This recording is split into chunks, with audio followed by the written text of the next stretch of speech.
po na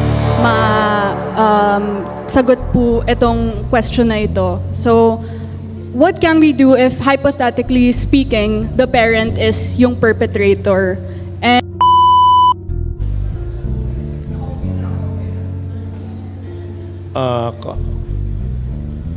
open naman. Councilor Yan Ibay is recognized. thank you po, Your Honor.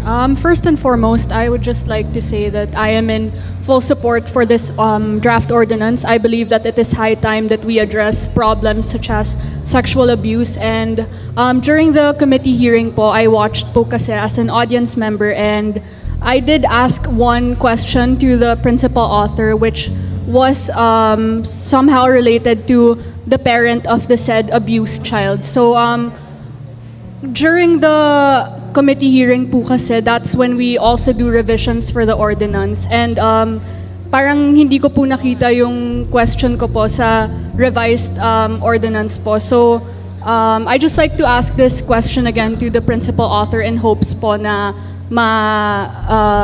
sagot po itong question na ito. So, what can we do if, hypothetically speaking, the parent is yung perpetrator? And while we are all well aware naman na we cannot fully eradicate such actions from happening, are there any steps that we can do and that we can put in this said ordinance po that aims to mitigate such problem? Councilor Bacani. Yeah, thank you for that comment, Councilor Ibay. Actually, she did mention that during the committee hearing. I just failed to include it in the second reading, the draft of the second reading. That's why we have these debates. To remind me that I should have included that if the offender is a related party to the victim, what penalty should there be? I think that's an aggravating circumstance, actually. It should be an aggravating circumstance if it is a relative that invites the child into committing these crimes. I should include it here because I took note of all the other revisions, but I wasn't able to put this in the law, in the draft ordinance. So I will put that. Thank you for that comment. Thank you po, Your Honor. Councilor JTB Villanueva is recognized. Thank you, Your Honor. Unang-una ako po ay nagmamanifest na sumusuporta sa napakagandang ordinansang ito. Subalit ako po ay may mga katanungan lang po. Nabanggit po ng ating punong may akda na napatawag po ang mga stakeholders dito. Matanong ko lang po, during the committee hearing, napatawag po ba yung mga owners or operators ng mga hotels and motels? Councilor Bacani. During the committee hearing, we invited permits. Let's say yung permit department natin. Ano pa yung tawag sa permit department? Huh? Bureau of Permits. Kasama si Bureau of Permits. But we didn't invite all operators, all hotel operators, or may mga inimbitahan kami, pero wala talagang representative ng major hotel or major internet cafe. Councilor Villanueva. Kaya ko po tinatanong kung anong specific na establishment na hotel or motel. For instance, ang inimbitahan sapagkat dito po sa panukala sa Section 6, yung responsibility of hotels, motels, and other similar establishments in the city, nakalagay po dito na shall be responsible for implementing the following measures to prevent and report any acts constituting online sexual abuse and exploitation of children. May mga instances po kasi, kagaya po ng mga nakikita natin, particularly yung mga motels, yung mga sogo, meron tong mga garage. At sa garage na ito, kwento po sa akin ng aking kapitbahay, wala po akong tinuturo dito sa loob, na yung pong mga inaangat lang po yung yung garahe. Pagpasok po ng sasakyan, kung tinted po yung sasakyan, hindi makikita kung merong nakasakay na minor dito At yung mga nababasa po nating report na yung mga nauhuling mga pedophilia, ito po yung madalas na ginagamit na lugar. Gusto ko po sanang malaman, paano po natin makokombat yung ganitong mga sitwasyon? Councilor, I hope is that a personal experience or no? Ay, hindi po. Hindi po. Opo, sa bahay lang po ako, Your Honor.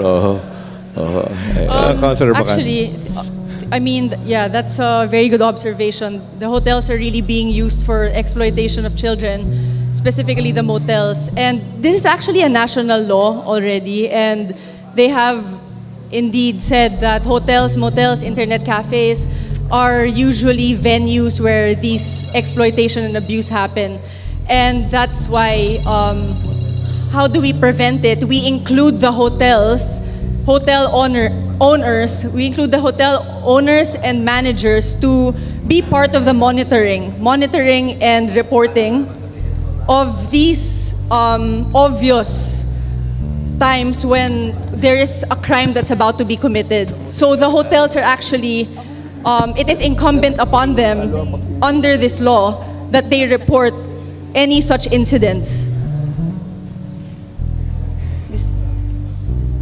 Councilor Villanueva. Tapos na po ba? Hindi pa ako muna sasagot. Sasagot ako sa tanong niya.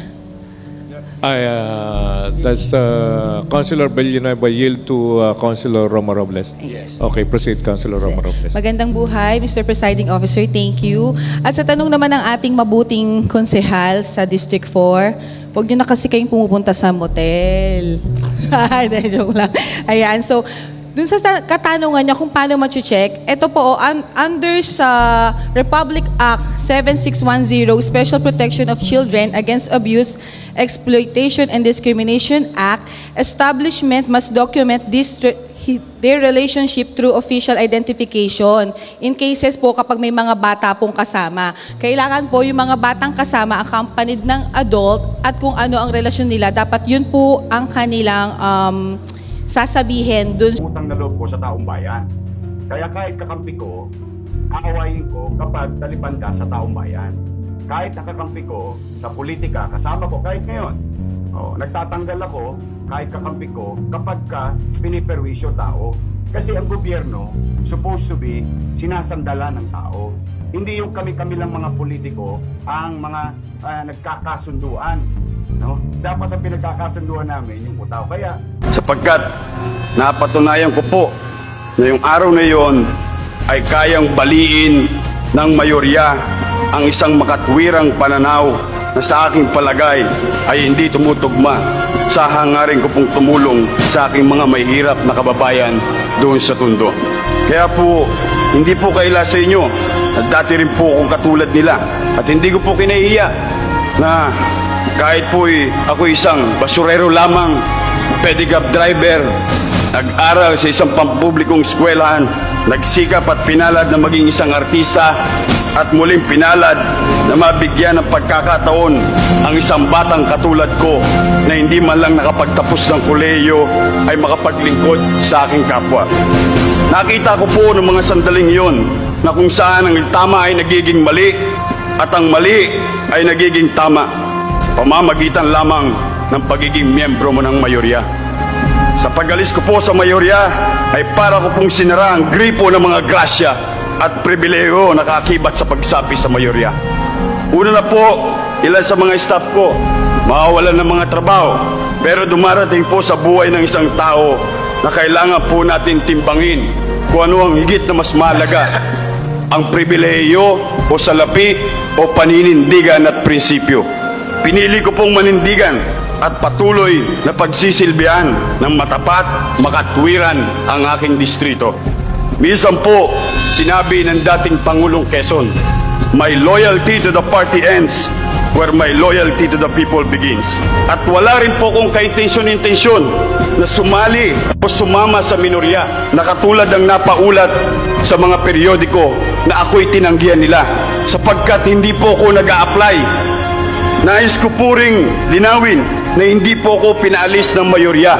Bagkus, usa po akong umalis sapagkat nais ko pong maghari sa akin sa aking mga desisyon ay kung ano ang itinatakda ng aking konsensya at hindi tulad ng itinatakda ng iba o ninuman. Marahil ay hindi po ninyo alam ang pakiramdam ng isang taong hindi makatulog dahil sa pag-iisip niya kung bukas may bahay pa siyang uuwian o tutulugan. Minsan po, natira kami sa parola, natira kami sa mabuhay na kung saan ay tinatawag nilang squatter. At dito po, damang-dama ko po ang nararamdaman ng mga taga-Pitong Gatang sapagkat tulad po nila noong mga panahon na yon, wala rin po kaming kasiguruhan sa aming kinatitirigang bahay. Ngayon po, nabigyan po ko ng pagkakataong maglingkod at matulungan sila. Kaya po, hindi ko papayagan na babaliwala ang lahat ng iyon. Kaya po, simula ngayon ay sususugan ko po ang nauna kong desisyon na tuluyang magbitiw sa mayorya sa pamamagitan ng pagbibitiw ko bilang chairman ng Committee ng Agam at Teknolohiya. And now declare the chairmanship of Committee on Science and Technology vacant. Kaya po para maalis ang mga agam-agam ng aking kasamahan sa mayorya. At bilang pagpapatunay na buo ang desisyon ko na maghahari sa aking isipan ay ang aking konsensya lamang. Ngayon po, gusto kong mabalik yung dati ko pong nararamdaman. Gusto ko pong maging basurero sapagkat sa basurero po, ako ang nagdadala kung saan ko gusto yung kariton ko. Ayokong ako ang maging kariton at maging laman ay basura na kung saan dinadala ka ng kung sino-sino. Kaya mas maigi pa siguro gawin ko na lamang ang mga bagay na pinagdesisyonan ko na. Kaya po sa inyong lahat, maraming salamat sa mga kasamahan kong minulat ninyo ko at hinayaang araling maigi. Ako naman po'y magiging makatwiran kapag tama aking susuportahan, kapag mali sa abot ng aking makakaya'y itatama ko po. Maraming salamat po. Pagpalay kayo na pong may kapal. Recess for 5 minutes. Our hearts beat to the city streets. We began to feel the fire.